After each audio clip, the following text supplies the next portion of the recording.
अस्सलाम वालेकुम। आप देख रहे हैं ड्रामा सीरियल कारज़ारे दुआ में राज़ी अपनी चच्ची को अपने पास बुलाता है और उसको कहता है कि तुम मुझ पर यकीन रखती हो ना। उसकी चच्ची कहती है एक तुम ही तो हो जिस पर मैं यकीन करती हूँ, तुम ही मेरा सहारा हो, तुम ही मेरा आसरा हो। वो कहता तो बस चाची, मैं तुम्हारा आसरा सहारा कभी तो टूटने नहीं दूँगा। वो उसको बिठाती है, अपनी चच्ची को बिठाता है और अपनी चच्ची से बातें करता है। वो फिर देखती है कि उसके हाथ गंदे होते हैं। वो कहती है कि तुम्हारे हाथ कैसे गंदे हो गए।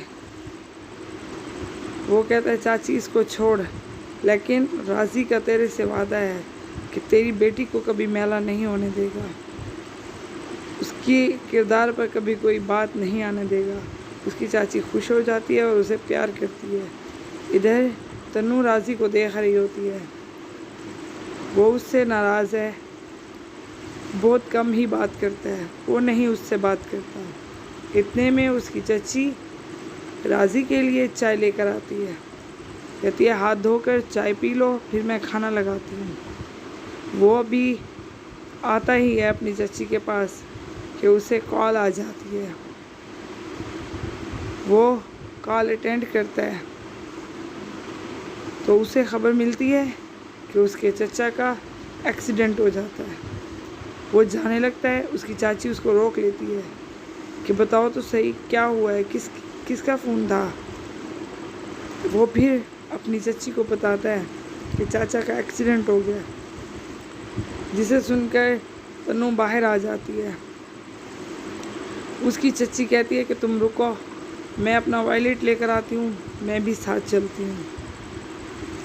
तन्नू, उसकी माँ और राज़ी हॉस्पिटल की तरफ चल पड़ते हैं। वो दोनों बैठी होती हैं कि राज़ी डॉक्टर से होके आता है। वो बताता है कि बहुत ज़्यादा पैसों की ज़रूरत है। इस पर उसकी चच्ची परेशान होती है कि अब क्या करेंगे, अल्लाह खैर करे। फिर वो अपनी चूड़ियाँ उतार कर अपने भतीजे यानी कि राज़ी को देती है, दोनों हाथ की चूड़ियाँ। वो कहती है कि इनको बेचकर तुम दाखिला फॉर्म फिल कर दो। वो कहता है कि चाची मेरे जीते जी ऐसा कभी नहीं हो सकता, मैं इतना भी गया गुज़रा नहीं हूँ, मैं कहीं से उधार ले लूँगा, लेकिन तुम्हारे हाथ खाली नहीं होने दूँगा। इस पर तन्नू खुश हो रही होती है।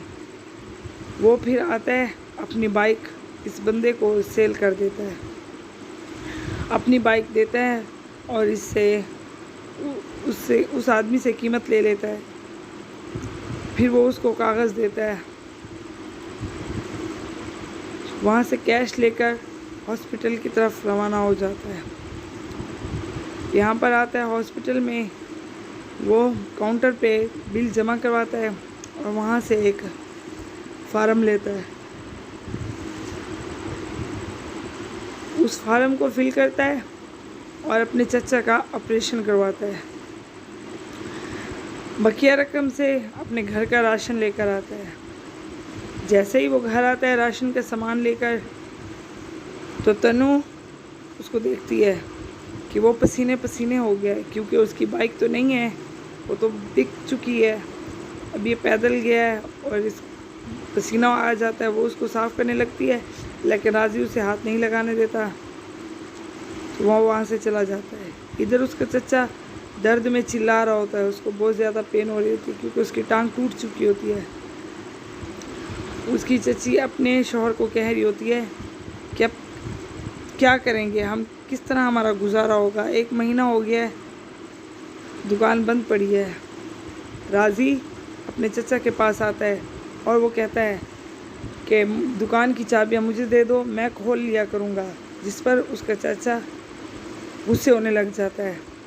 कहता है तुम नवाबजादे हो, दवाइयाँ लेने गए हो, 2 घंटे के बाद वापस आए हो, पता नहीं कहाँ आवारागर्दी कर रहे थे।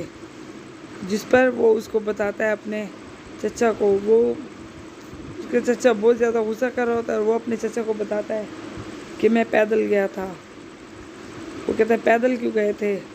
उसकी चाची पूछती है कि तुम्हारी मोटर बाइक कहाँ है और कितने दिन हो गए हैं, कहाँ खड़ी कर रहे हो, नज़र नहीं आई।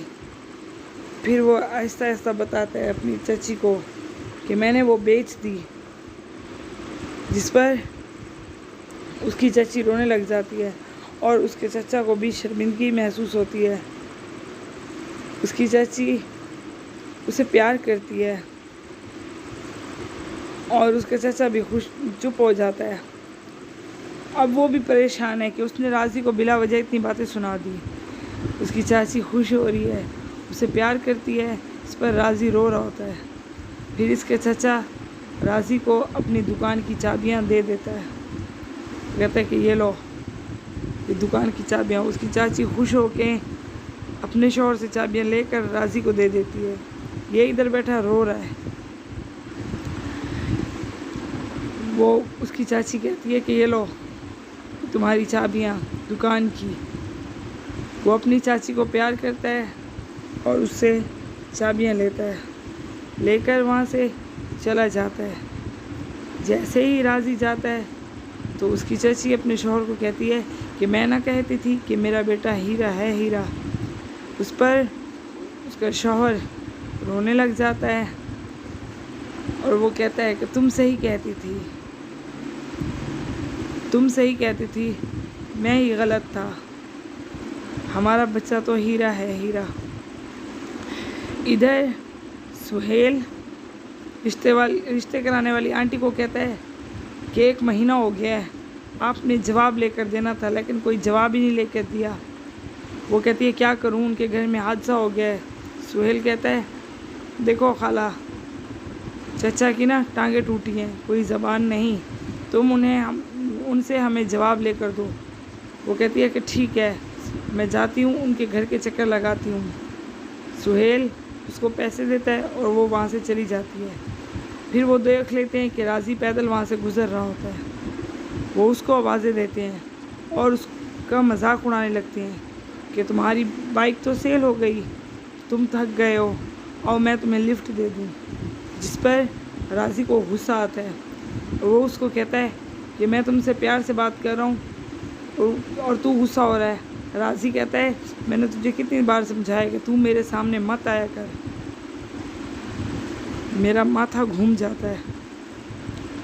इस पर वो कहता है कि तेरी बाइक बिक गई, तेरे कपड़े भी बिक जाएंगे, अब ख्याल करना कि तेरी होने वाली बीवी ना बिक जाए। जिस पर राज़ी को बहुत ज़्यादा गुस्सा आता है और वो अपने दोस्त को मारना शुरू कर देता है। वो उसकी बाइक को पत्थर मारता है। उसका दोस्त वहाँ से फिर बाइक लेके भाग जाता है। इधर नमल का बाप जब घर आता है तो देखता है कि बहुत शोर शराबा घर में हल्ला गुल्ला हो रहा है। इधर सारे उसकी फ्रेंड्स आए हुए हैं और वो सारे नाच गाना कर रहे हैं। फिर उसका बाप नमल को बुलाता है और वो उसको डांटता है और उससे पूछता है कि ये क्या बदतमीज़ी है, तुम नहीं जानती कि घर में एक बुज़ुर्ग है। वो फिर अपने बाप को गुस्से में कहती है कि बुज़ुर्ग हैं, मैं जानती हूँ, लेकिन मैं उनकी कोई नर्स नहीं हूँ जो मैं हर वक्त उनके साथ रहूँ। कहती है डैड मेरा हमारा रिज़ल्ट आया है और बहुत अच्छा आया है, हम उसे इंजॉय कर रहे हैं। वो कहता है कि इंजॉय करने के और भी तरीके हैं, ये क्या तरीका है। वो उसको अलग से बुलाकर अपनी बेटी को समझा रहा होता है, लेकिन उसकी बेटी उसकी कोई भी बात नहीं सुनती, गुस्सा करती है, अपने बाप पर चीखती है, चिल्लाती है। बहुत ज़्यादा चीखने चिल्लाने के बाद वो अपने बाप की एक नहीं सुनती और वहाँ से चली जाती है। उसका बाप उसको बुला रहा होता है और उसे समझाने की कोशिश करता है कि देखो तुम इस तरह मत करो। वो कहती है कि बाबा मैंने दूसरों के खुशियों का ठेका नहीं उठाया, आप नाना के लिए कोई नर्स रखें। इधर उसका चचा आ रहा होता है तो उसको मिलने के लिए सुहेल आ जाता है। दरवाज़ा खटखटाता है जिस पर तन्नू जाती है तो आगे सुहेल आया होता है इनके दरवाज़े पर। अपने कमेंट में बताएं कि किस तरह लगा आपको और चैनल को लाइक और सब्सक्राइब कर दें।